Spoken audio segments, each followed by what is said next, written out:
What's way more dangerous than most people think? Water currents. Rip tides in the ocean and eddy currents in streams. We have some river canyons with signs describing all of the ways you can die in the river, and people still die swimming there. Walking down stairs with your hands in your pockets. Never ever do it. Especially not drunk. A fall down even 1 or 2 stairs with no hands to catch you can break your neck. I've seen a video of a man tripping and falling down 4 stairs. Hitting the top of his head on the wall and dying right there in the stairwell. Not getting regular checkups. I almost died because I had an internal hemorrhage that was slowly killing me. I was so depleted of iron and blood that the nurses thought my vitals were written in wrong because I should have been dead. I needed 3 pints of blood in 1 sitting. Mold. It can be poisonous, make you hallucinate, and eating it can seriously mess with your body. Cat bites. Hiking in Arizona heat. Palm trees. They are so much heavier than they look, and their branches can kinda just fall off without warning. A kind of random one. But don't eat uncooked slugs or snails. They can have parasites that will make you paralyzed and eventually kill you. An Australian kid died a couple of years ago from it. An awful way to go. Anything under tension can be dangerous. Guitar strings hold around 200 pounds of tension. A game of tug-of-war can put thousands of pounds of tension into a rope. It's even been known to kill people. Here's a list: https. Priceonomics.com, a history of tug-of-war fatalities. Towing a stuck car with a chain. There is a list of people who have died from having the chain come through the back window and kill them. Blocking your nose when you sneeze. Though it's rare, you can damage blood vessels in your eyes and nose. You can rupture your eardrum. And you can even have an aneurysm. Rescuing a drowning person. Drowning people are completely panicked. With one goal, which is to get to air immediately. And they will climb on top of people in their blind panic and fear with little to no thought as long as they can keep their head above water. There have been stories of young children drowning their older siblings and parents as the kid climb on top of their parents' heads and submerge them underwater. Rescuing a drowning person is no joke, and if you yourself a poor swimmer and or not trained in water rescue, do not attempt rescue. Your safety is top priority. Instead, immediately call emergency services and try to either extend something out for the person to grab onto. Like a pool noodle, pool net pole, branch, etc. Or throw something that floats at the person for them to grab onto. A life jacket, PFD, is the best. But pool noodle, kickboard, floaty, open cooler, esky lids work.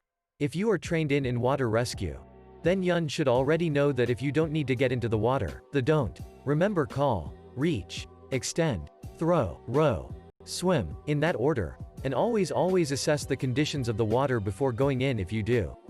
If the water is too murky, the current is too strong, there is too many in water hazards like logs or rocks. Again, don't attempt rescue. It sounds horrific to think about. But always thinum of numero uno, and rescue teams would much rather only rescue 1 person than 2 people. If you do decide to jump into attempt rescue, then you should always TSKE something that floats with you so you can hand it off to the drownee before they grab onto you. Edit to add. I have already put this in another comment. Seeing as some people may have skipped because they're commenting about how to punch someone in the face to mock them out. No. Hitting someone until they are knocked out may once have been a legitimate technique taught to those training to be lifeguards. It is no longer taught. Has not been for years now. And is actively discouraged. If there is anyone out there that thinks they can attempt in water rescue, here is what you do. Copied and pasted from my other comments. Bites from other human beings are actually really dangerous due to infection rates. Being knocked unconscious. Lots of popular media makes it seem like a minor thing that an average person can shrug off after a short period. In reality, if you are ever knocked out, then you have suffered brain damage. It's possible there might not be any lasting effects. But it's a serious injury and you 100% need to see a doctor if it ever happens to you. Driving tired, sleepy. Newts. Many newts, such as the rough-skinned newt, produce a toxin that is 10 times more potent than cyanide. They are only dangerous if you handle them and then don't wash your hands afterwards. Or if you eat the newt.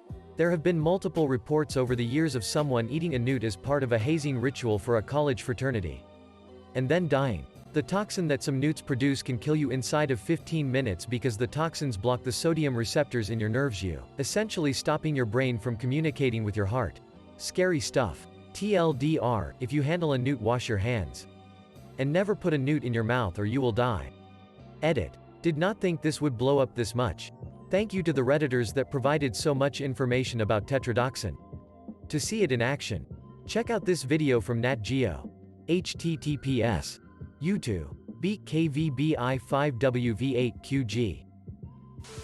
People know that rip currents are dangerous, but don't think about them as a real threat often enough.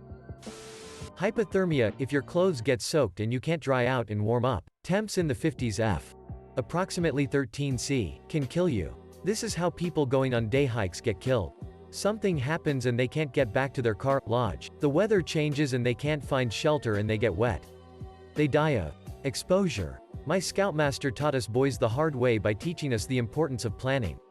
He made us traverse a stream. And while our packs didn't get wet because we were carrying them above our heads, we did get soaked up to about our chest in cool water. The temperature was around 55 F that day, which is not that cold and kinda nice.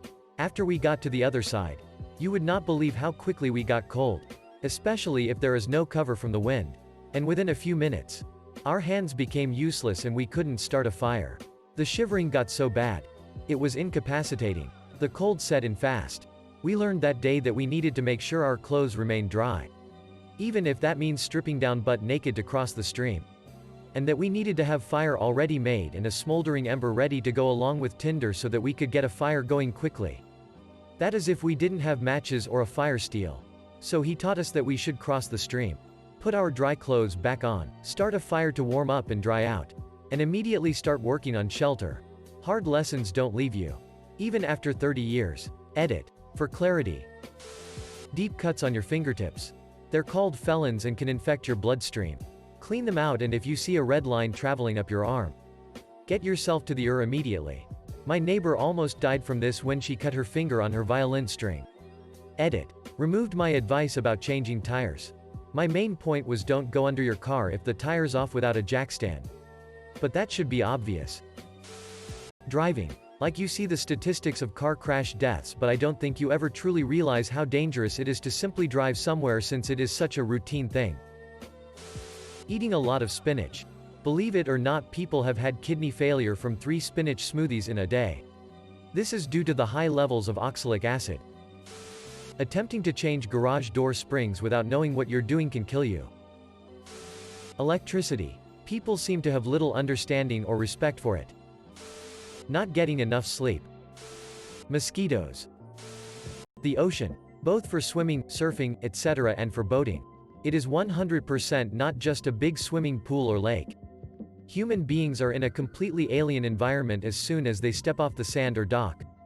And our perceptions about how things ought to play out no longer matter. The ocean is completely indifferent to human reasoning and even to human mortality. I'm teaching a good friend to sail right now, and he's naively ambitious as far as sailing long distances in a very small boat.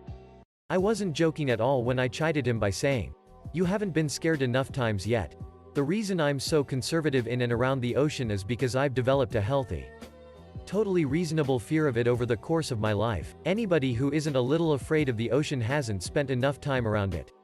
Source. Tug captain, lifelong surfer, and lifelong recreational sailor. Please, if you're going out on a boat, make sure you at least have a first aid kit, a fire extinguisher, a working knowledge of how to call for help on a VHF radio, an anchor to stop you from drifting into rocks if the engine fails, and PFDs for everyone. Situations you've never even imagined can arise so quickly on even a short outing. Not wearing sunblock. A lot of household chemicals. Mix the wrong stuff and it's game over or seriously hurt. Roadworks. Y'all fuckers gotta stop speeding past my elaborate road cone setup because a hard hat and orange vest will not save me if you go amiss. Not taking antibiotics to kill a sinus infection.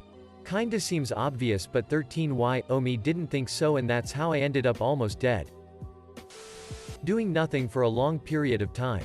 It gets addictive and it's the hardest thing ever to get back on your feet. Shit. Reading all of this and wondering how am I alive? And still have teeth. The phrase, "We've always done it this way." Roosters are dicks. Make sure you're on their good side. Mine has bitten and scratched me more times than I can count. Listening to loud music using earbuds, or really any headphones. Having permanent hearing damage sucks. BBQing indoors. Edit. I'd like to expand to running generators indoors. 2. Moose. Bigger threat to people up here than bears. Edit. Clarification by. Up here. I mean Canada.